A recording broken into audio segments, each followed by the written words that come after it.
నెల్లూరు జిల్లా ఇందుకూరుపేట మండలం గంగపట్నం గ్రామంలో వెలసి ఉన్న ప్రముఖ పుణ్యక్షేత్రమైన శ్రీ చాముండేశ్వరి అమ్మవారి దేవస్థానం వద్ద భజన కార్యక్రమం మరియు పలు పురాతనమైన నూతన నిర్మాణాలకు ఏర్పాటుకు తిరుపతి దేవాదాయ శాఖ నుంచి స్థపతి వచ్చేసి పరిశీలించారు.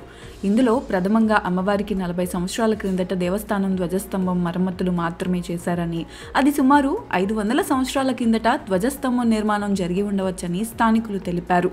అటువంటి ధ్వజస్తంభం నిర్మాణం పూర్తిగా పునాదుల నుంచి ఏర్పాటు చేస్తుండడంపై గ్రామస్తులు హర్షం వ్యక్తం చేశారు. భజన కార్యక్రమం అనగా అమ్మవారి కళలను గర్భగుడి నుంచి మంత్రాల ద్వారా బయట ఒక ప్రత్యేక స్థలంలో ఏర్పాటు చేసి తదుపరి అమ్మవారి విగ్రహానికి నూతనంగా ఏర్పాటు చేయడం కానీ మరమ్మతులు కానీ చేస్తారు. దీనిని భజన అంటారు. ఈ భజన కార్యక్రమం 2006-2012 సంవత్సరంలో చేసినట్లు దేవాలయ సిబ్బంది తెలిపారు. తిరిగి మరలా 2024 సంవత్సరంలో భజన కార్యక్రమం స్థానిక నాయకులు కొండూరు సుధాకర్ రెడ్డి చేయిస్తున్నట్లు తెలిపారు. ఇదే కార్యక్రమంలో శ్రీ చాముండేశ్వరి అమ్మవారికి మహాకుంభాభిషేకం కార్యక్రమం జరుగుతుందని తెలిపారు.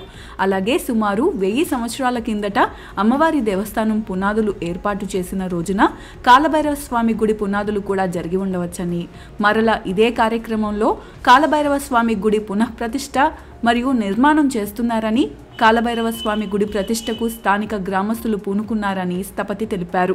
కాలభైరవ స్వామి పునఃప్రతిష్టకు విగ్రహాన్ని ప్రత్యేకంగా తయారు చేస్తున్నామని, ఇది ఒక మహత్ కార్యక్రమమని స్థానిక గ్రామస్తుడు పంచాయతీరాజ్ డిఈ సుధాకర్ రెడ్డి తెలిపారు.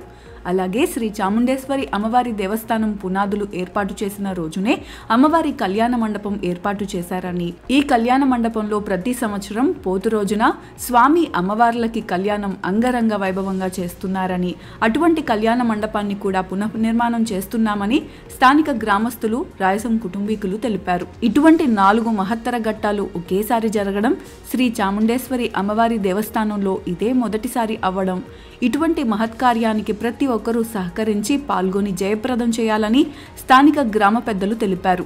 ఈ కార్యక్రమంలో దేవాలయం సిబ్బంది, స్థానిక నాయకులు, భక్తులు పాల్గొన్నారు. ఈరోజు ఇందుకూరు మండలం ఇందుకూరుపేట గంగపట్నం గ్రామం చాముండేశ్వరి అమ్మవారి దేవస్థానం నందు కల్లకూరు వాస్తవ్యులు ఋషికేష్ గారి యొక్క కోరిక మేరకు ఇక్కడ కళ్యాణోత్సవ మండపాన్ని రాతితో నిర్మించడం కొరకు తిరుపతి నుంచి, నా పేరు ఆర్కాడు ముత్తు, తిరుపతి నుంచి రావడం జరిగింది. పూర్తిగా వచ్చేసి ఇది వరకు సున్నపు కట్టుడు చెక్కలతో లాదుతో ఉన్న యొక్క మండపాన్ని నిర్మించాలని చెప్పి, రాతితో నిర్మించాలని చెప్పేసి పూర్తిగా 500 సంవత్సరాలకి జీవితకాలం ఉండేటట్టుగా, మన్నన కలిగేటట్టుగా నాణ్యతతో నిర్మించాలని చెప్పేసి ఋషికేష్ తలంపు మేర ఈరోజు ఈ గుడికాడికి రావడం జరిగింది. ఇక్కడికి వచ్చిన పిదప ఈ గ్రామంలో వారు కాలభైరవుని యొక్క గుడి, గంగమ్మ యొక్క దేవస్థానము మరియు ధ్వజస్తంభాన్ని కూడా మార్చాలి అనే ప్రతిపాదనను తీసుకొచ్చారు. వారి యొక్క ప్రతిపాదన మేర మేము అంచనాలు తయారు చేసి ఈ గ్రామస్తులకి అందించడం జరుగుతుంది.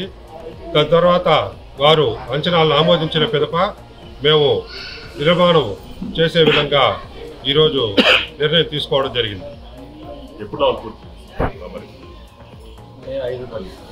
వీరు జూన్ జాతర ఉన్నది అని చెప్పి తెలియజేసిన సందర్భంగా మేము ఈ ప్రతిపాదనని కానీ వెంటనే కానీ ఆమోదిస్తే మే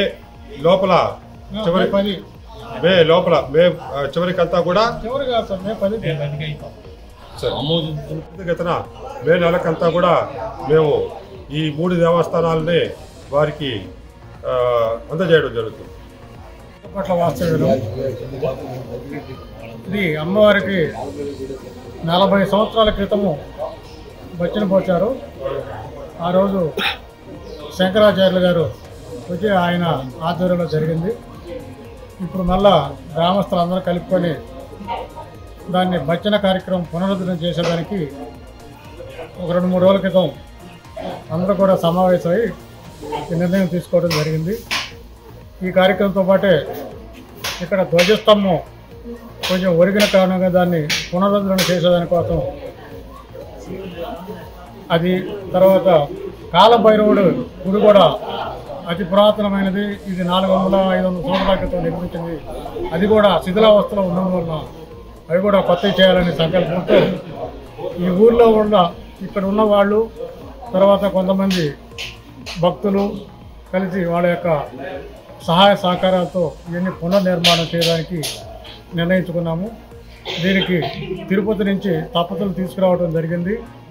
ఇక్కడ టెంపుల్ ఎండోమెంట్లో ఉంది కాబట్టి మేము ఎండోమెంట్ ఆఫీసర్స్ యొక్క వాళ్ళని సంప్రదించి వారి ఆజ్ఞల మేరకు వాళ్ళ సలహాల మేరకు తగు నిర్ణయానికి తగు ఉత్తర్వులు పొంది మేము ఈ కార్యక్రమాన్ని ఒక వారం రోజుల లోపల మొదలుపెట్టి మే 10వ తేదీ కల్లా పూర్తి చేయాలనే ఒక సంకల్పంతో మేమందరం కూడా ఇక్కడ ఉభయకర్తలు అందరం కూడా ఏం చేసినాము అంటే మాకు మే 17వ తేదీన జూన్ జాతర కార్యక్రమం అంటే అమ్మవారి తిరునాళ్ళు జూన్లో వస్తుంది. దానికి ఒక నెల రోజుల ముందు 17వ తేదీ జూన్ జాతర కాబట్టి మే 10కి పూర్తి అయ్యే పక్షంలో ఈ వారం రోజుల లోపల మనం ఆ కార్యక్రమాన్ని ఇక్కడ మనం ఆవిర్భావం చేసుకొని పూజా పునస్కారాలు చేసుకొని అంకురార్పణలతో పాటు అవి అందించేదానికి ఇవి ఎట్టికేలకు మే 10వ తేదీకి పూర్తి చేయాలనే సంకల్పంతో అమ్మవారి కరుణా కటాక్షాలతో పూర్తి చేయాలి.